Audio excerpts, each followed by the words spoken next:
And I really like to use this word. There's a word in German, Gemeinschaft. And the Gemeinschaft is the word that Anabaptists use for relationship with Christ, that they had with Christ. And the Gemeinschaft is in Acts 2:44 and Acts 4:32, and it's used in the same context as all things in common. It's having all things in common with Christ. Also in Philippians 3:10, it says, I want to know Christ in the power of his resurrection and in the fellowship of sharing in his sufferings, becoming like him in his death. The fellowship there is Gemeinschaft in German. And I think it's powerful to know that God wants to have a relationship with everything that's in common. Where everything is in common. And I have some stories here I want to read through of what it actually looks like to have the Gemeinschaft, this oneness with Christ. Christ said that he's one with his Father, and he wants us to be one, and he wants us to be one with him. And so I'll read a little bit of the story and clues that I have. Often from Anabaptists, I've been studying them so much, so I've got a lot of this information. So there was an Anabaptist named Peter Redmond who wrote about the Gemeinschaft when he was in prison at the castle of Wolfendorf in 1540. Those in Gemeinschaft with Christ follow his example and keep nothing for themselves. They hold all things in common with their teacher and with all those who belong to his community, so that they may be one with the Son, as the Son is one with the Father. And then there's another brother, Wolfgang Brandhaber, in the 1520s. He said, our thoughts on the inside and our deeds on the outside, all our life is become a picture of Christ, who said, I and the Father are one. And there's a brother, Hans Schlaffer. I'm not sure if I'm pronouncing these names correctly. He was an ex-Roman Catholic priest, and he wrote this on the night before he was beheaded. He said, he who has faith in Christ gives himself to you, God, and to your will. He denies himself, takes up his cross, and follows Jesus, his teacher, his Lord, and his head, even unto death. He says with Paul, I live, but not I. It is Christ who lives in me. They were just filled with this love for Jesus. And this is an excerpt from the Chronicle of the Hutterian Brethren, as he was describing what the Anabaptists did before they died. And it shows how much they were connected to Christ. There was one Anabaptist who was being led to his death, and he said, I'm so happy that so many people showed up for my wedding day. So here's the excerpt from the Chronicle of the Hutterian Brethren. It says, as some of them lay in grievous imprisonment, they sang hymns of praise to God.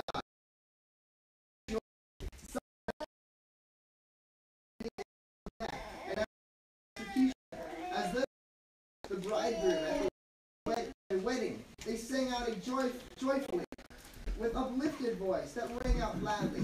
Many maidens, when they were to go to the place of execution, adorned themselves, dressing up and making themselves attractive, with delight of a day of rejoicing, as those who have experienced a heavenly joy, yea, as those who the gates of everlasting joy.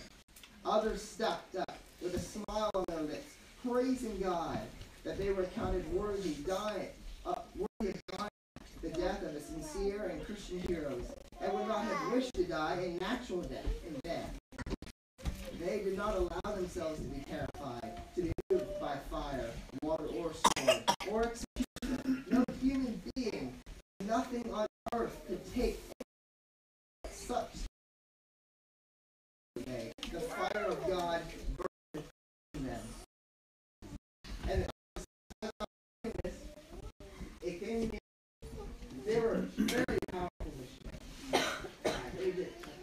People would, when they take them, there was a believer who was being believer for a year, and they baptized nearly 1,000 people. Just on fire for God. Radical missionaries. And it occurred to me that this what they did, what the fruit of what they did was nothing could happen if they did not have this Gemeinschaft with Christ. If we push for doing what Christ has called us to do, we do not have a connection with him, we'll all fall flat. Or return to rules and regulations. Because if the Gemeinschaft one shaft is lost, there's nothing done will work. And it's born out of this oneness with Christ. There's another woman who's alive today named Heidi. She's a missionary in Monaco, or Mozambique. And she's taken in thousands of children in an orphanage. And she's just done so much work there, God. And when people ask her about what they did in raise her, she says, well, I'm just in love with Jesus. So for her, she doesn't even really notice what she's doing because she's just in love and she's doing what Jesus is doing.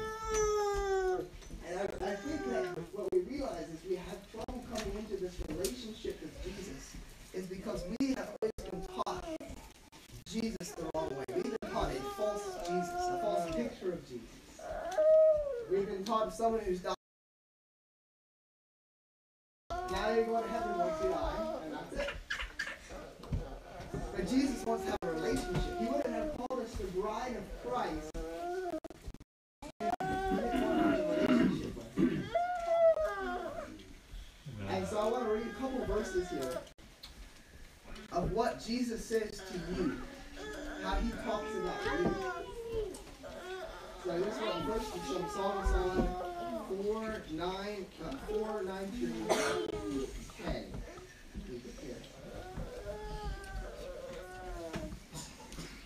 This is Jesus talking to you. He says, "You have ravished my heart, my sister, my spouse. You have ravished my heart with one look of your eyes, with one link of your necklace. How fair is your love, my sister, my spouse. How much better than wine is your love, and the secret perfume than all spices." Then the next one's John 15:15.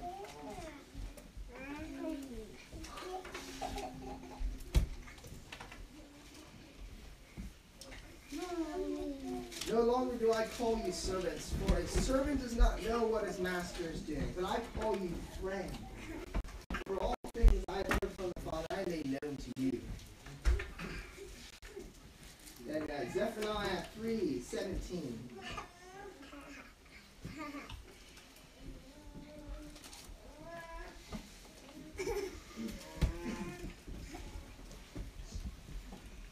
"The Lord your God in your midst, the mighty one, will save. He will rejoice over you with gladness.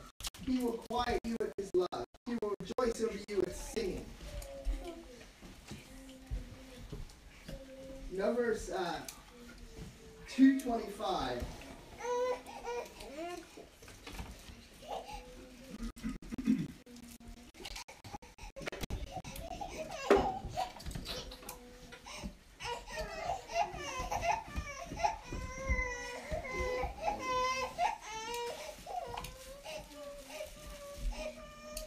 Not 2:25, I'm sorry. 6:25.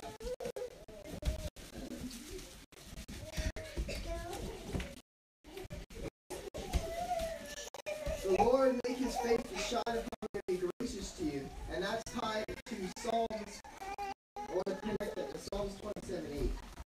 But God is telling you in Psalms 28 to seek his face because he wants to pour his love on you. So when God says to seek his face, it's not so that you can be right. Well, it is to be right with him, but it's more than that. It's more that he wants to pour his love on you. He wants to pour his love on you so that you cannot take it all. So you're going to have to give it out to others as well. And then John 3:1. 1 John 3:1.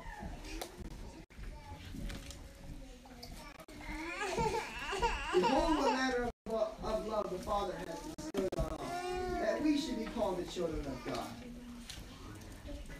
I think we read that verse so fast we don't realize how much love it is, that God wants to make you his child. You're not a seat warmer in a church. You're not just another number in all the church history. Just that God has an extra seat in heaven he needs to fill. No, God wants to have a relationship with you. He wants to be one with you. Just like a husband and wife are one, God wants to be one with you. So God is calling. I feel like God is calling you all deeper today to go deeper with him and deeper into a relationship with him. And we wanted to hear It says, my sheep hear my voice, they know me and they follow me. So Jesus wants to speak to you. He wants you to listen to his voice, and he wants to pour his love onto you.